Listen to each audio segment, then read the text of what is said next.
Bonsoir à tous, j'espère que vous allez bien. On se retrouve pour un nouveau cours, une nouvelle stratégie pour pouvoir faire exaucer nos prières. On est donc à la quatrième stratégie selon le Rav Hershey Kleiman, qui est le pouvoir de l'aïmouna et du bitachon. Bien entendu, nos cours ils sont pour la réfoua chez Mano Malade, les Noishman no Niftarim de Rachel Batiakot, et pour la Tzara, tous ceux qui en ont besoin. Le Rav Hershey Kleiman il commence toujours par une petite parabole. Il nous dit qu'il y a un homme qui se tient au coin d'une pièce, et avec une intense concentration, qu'on peut même remarquer en le regardant, il parle à mi-voix, mais personne d'autre ne se trouve dans la pièce. Donc on voit un homme seul dans le coin d'une pièce qui est en train de parler à voix basse, tout seul. Et si quelqu'un entre et il assiste à cette scène, quelqu'un de pas juif, alors c'est fort possible qu'on le prenne pour quelqu'un qui a perdu la tête. Et la seule raison plausible à cette attitude, c'est qu'en réalité cet homme, il est en train de prier. Et s'il est en train de prier, c'est qu'il y a bien quelqu'un qui en réalité l'écoute et l'entend. Et cette personne en train de prier, elle ressent une véritable communication avec Akadosh Baruch Hu, avec la personne pour qui il prie. Pour refaire l'histoire très rapidement, pour la résumer, si on voit quelqu'un seul dans le coin d'une pièce en train de parler à mi-voix, on se dit il est totalement fou, il parle tout seul. Mais bon, on s'imagine bien que 90% des juifs, mais un certain pourcentage, ne sont pas fous. Et donc, comment ça se fait? C'est qu'il parle bien à quelqu'un. Donc, à qui il parle? Il parle à Kadosh Baruch Hu. Mais ça, il faut avoir une certaine émouna, il faut avoir une certaine foi pour pouvoir le faire. Parce qu'on demande quand même de parler dans le vide, de se prosterner dans le vide, tout ça pour faire la prière. Et c'est sûr que d'un point de vue extérieur, on est en train de parler de point de vue, d'un point de vue extérieur, ça fait quand même très bizarre. Mais en réalité, une personne qui prie avec un cœur empli de foi, sincère envers Akadosh Baruch Hu et en pensant que c'est lui qui dirige tous les événements de la vie, il mérite que Hachem exauce toutes ses prières, même s'il n'est peut-être pas méritant dans d'autres domaines. En revanche, celui qui prie sans foi, alors il se trompe totalement. Si on est en train de faire la prière, mais on ne se dit jamais que nos prières vont être exaucées, alors elles ne vont pas marcher. Pourquoi? On prend un exemple très simple de la vie de tous les jours. Si je vais voir quelqu'un pour lui demander quelque chose, je vais voir un ami, mais je sais très bien qu'il ne va pas me le donner. Or, si je pars de l'a priori qu'il ne va pas me le donner, c'est sûr que je vais avoir un ton et une attitude telle que je suis déjà défaitiste. Donc, si je vais le voir avec cette attitude, le gars, déjà, de base, il y a une grande chance qu'il ne me le donne pas, mais alors là, en voyant ça, c'est sûr qu'il ne va pas me le donner. Mais si je me dis et que j'ai la foi que cette personne va me donner ce que je vais lui demander, alors c'est sûr que ça va se ressentir sur mon visage et dans ma façon de parler, et il sera beaucoup plus à même de me donner ce que je lui demande. Et c'est exactement la même chose avec Akadosh Baruch Hu, parce que quand on n'arrive pas à comprendre comment ça se passerait une discussion avec Dieu, il faut en fait s'imaginer juste comment serait une discussion avec un homme. Pourquoi on nous dit prie avec ferveur, comprends ce que tu dis et parle avec sincérité? Parce que si je vais face à un homme et que je ne fais pas ces trois choses, ni je parle avec sincérité, ni je pense à ce que je dis, je ne sais même pas ce que je suis en train de dire, alors la personne en face, elle a une seule envie, c'est de dire, bon écoute, tu n'es pas avec moi, tu as l'esprit ailleurs, on reparlera une prochaine fois. C'est sûr. Donc maintenant, imaginez, vous êtes devant le roi des rois, et vous êtes en train de parler comme ça, sans même savoir ce que vous dites, vous n'avez même pas concentré sur ce que vous dites des trucs par cœur. Bah, c'est sûr que malheureusement, ça risque de ne pas monter très haut. D'ailleurs, le Rav Shlomo Wolbe, il nous dit qu'il ne faut pas penser que c'est la tfila, que c'est la prière qui permet, que ce n'est pas la tfila en elle-même qui permet à nos prières de monter. C'est uniquement grâce à l'aspect de l'aïmouna, de la foi et du birtachon, c'est la confiance qu'on a en Akadosh Baruch Hu, qui sont inhérents à la prière, qu'une personne peut avoir confiance que ses prières, elles ne resteront pas inexaucées. Donc en réalité, ça ne dépend pas vraiment de comment tu vas faire de ta prière en elle-même, ça ne dépend pas vraiment d'elle pour monter dans le ciel. Parce que la preuve, la prière, ça a été institué par nos sages qui sont des niveaux bien plus élevés que nous. Donc, forcément, elle est super bien, elle devrait aller directement chez Akadosh Baruch Hu, comme si un grand avocat nous écrivait une grande lettre pour l'adresser au président. Alors, c'est sûr que ça ira. Mais maintenant, le point déterminant qui va faire que notre prière va être exaucée ou pas, c'est l'aïmouna, la foi et la confiance qu'on va avoir dans les prières qu'on va faire et dans les mots qu'on va prononcer. Si j'ai confiance que c'est Dieu qui existe et qui dirige tout, alors avec cette conscience qui va accompagner notre prière, ça va permettre à la prière d'être exaucée, Bezrat Hachem. Mais si on n'a pas confiance et juste on fait la prière parce qu'il faut faire la prière, je me dis de toute façon je la fais mais ça ne va pas marcher, alors malheureusement par ce manque de foi, il y a peu de chances que ce soit exaucé. On raconte une histoire, on dit qu'il y a un jour un homme qui est venu voir l'alter de Navadoc, qui lui a supplié de prier pour son fils qui était malade. Et le alter, il lui a proposé de lui envoyer le meilleur spécialiste pour guérir son fils, mais ça allait lui coûter 100 roubles, qui était à l'époque une somme très conséquente. Le père accepta immédiatement et le alter, il a expliqué que ces 100 roubles, ils allaient servir à payer 10 hommes qui prieraient en disant Amen Yeh Shemé Rabba, qui est la prière du Kaddish, avec une grande kavana pour la complète guérison de son fils. Et ça, dit-il, c'est ça ce qui va annuler le décret qui pèserait sur son fils. On voit ça, on voit ce principe dans le traité Shabbat à la page 119 à Moudbet, donc au verso. Donc en fait, il dit, s'il te plaît, trouve-moi quelqu'un pour guérir mon fils. Il dit, la meilleure chose que je peux te proposer, c'est payer 10 personnes pour qu'ils fassent un super Kaddish avec une très bonne kavana, une très bonne concentration, parce que le Kaddish, on se dit oui, c'est la prière faite pour les morts, c'est la prière faite seulement par les endeuillés, etc. Oui, mais en réalité, pourquoi est-ce qu'on demande de faire ça aux endeuillés? Parce que c'est une prière extrêmement belle quand on lit la traduction de l'araméen, qui fait énormément de louanges à Kadosh Baruch Hu. On dit qu'il est grand, qu'il est splendide, etc. Tout ça en araméen. Donc en réalité, on demande de faire ça pour les morts et les endeuillés qui doivent faire ça.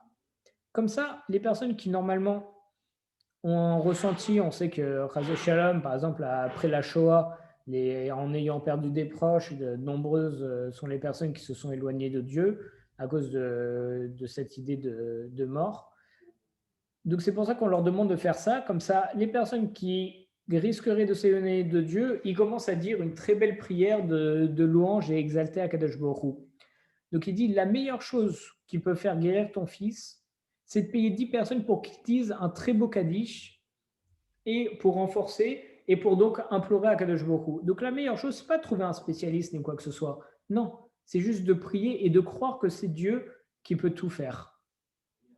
Et quelqu'un qui prie avec une véritable émouna, avec une véritable foi, il exprime le désir ardent de se rapprocher d'Hachem, ainsi que la conscience totale que c'est lui qui fait absolument tout et qui peut lui répondre pour quelle que soit la demande. Le mérite de ce niveau de Emouna, de foi, il a été immortalisé à travers l'histoire avec la prière de Hana. On sait, Hana, c'était une grande sadéquette qui n'arrivait pas à avoir de fils. Et elle a pleuré, etc. Et elle avait tellement la foi en Akadosh Baruch qu'au final, elle a été exaucée, comme nos patriarches d'ailleurs, pour avoir un fils. Et d'ailleurs, pourquoi est-ce qu'on dit que c'est immortalisé? Parce qu'on a tiré de la prière de Hana le fait de prier aujourd'hui la Hamida à voix basse. Et pourquoi à voix basse? Parce que Hana, quand elle a fait sa prière, c'était à voix basse. C'est d'ailleurs parce qu'elle a fait à voix basse que,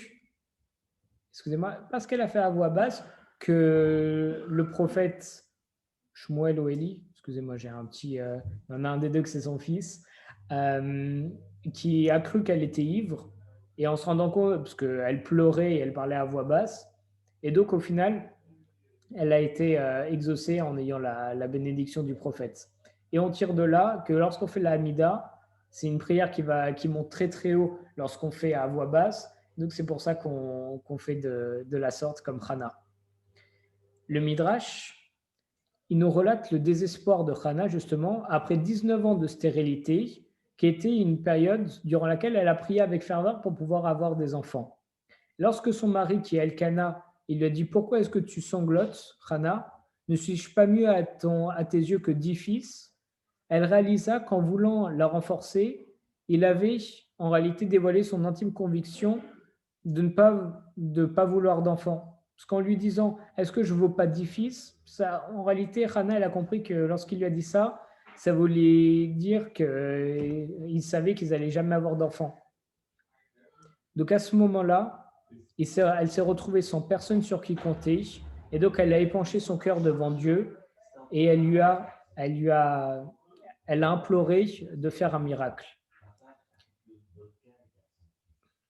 Sa prière, elle provenait du plus profond de son cœur, étant donné qu'elle ressentait véritablement l'émotion. C'était un problème qu'elle avait personnel et c'était un problème qui la faisait énormément pleurer. Donc, elle ressentait véritablement le besoin, comme on dit.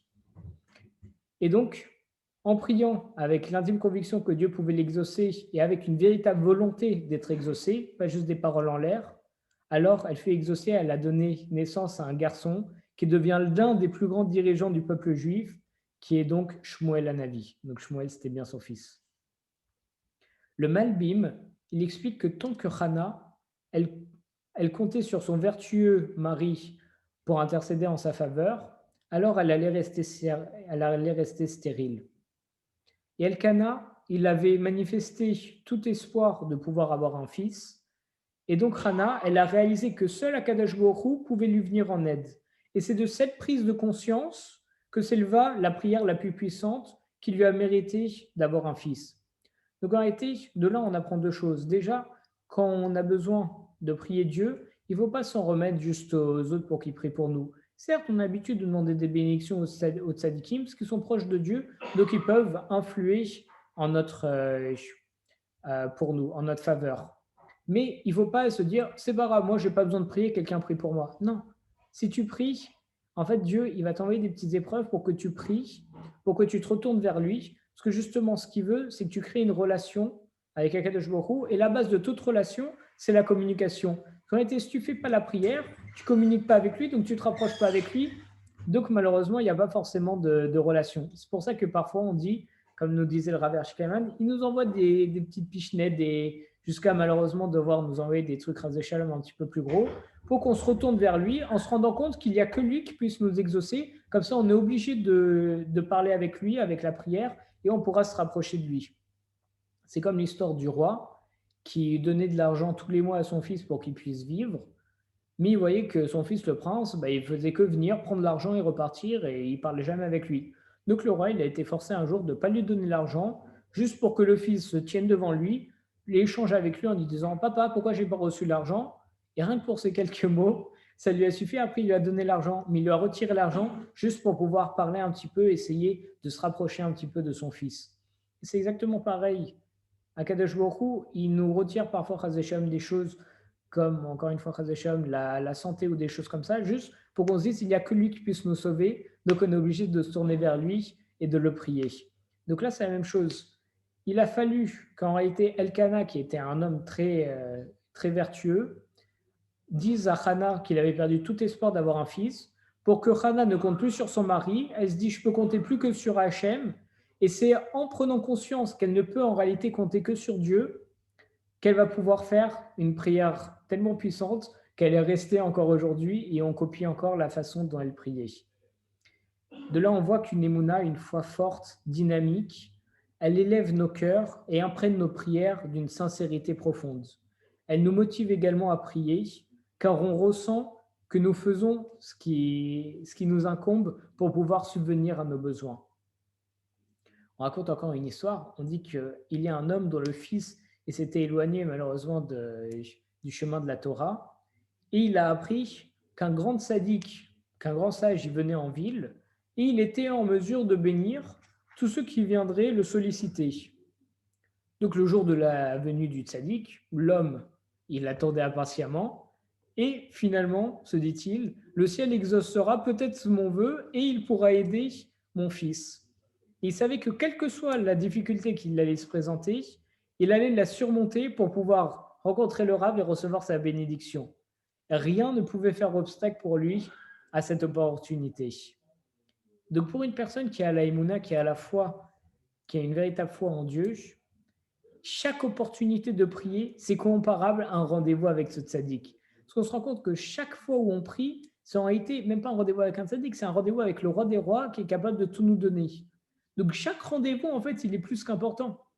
Et il ne faut jamais banaliser ça. C'est comme si on avait rendez-vous, quand on a rendez-vous là, si quelqu'un a un jour rendez-vous avec le président de la République, on se prépare des mois à l'avance, on prévoit la tenue, le discours, etc. pour que ce soit le moment le plus exceptionnel et le plus parfait possible. Donc maintenant, imaginez, vous avez le droit encore une fois, encore une fois, encore une fois. Malheureusement, ça devient quelque chose de banal et on oublie que vous êtes face au président de la République, mais ça reste quand même des moments exceptionnels.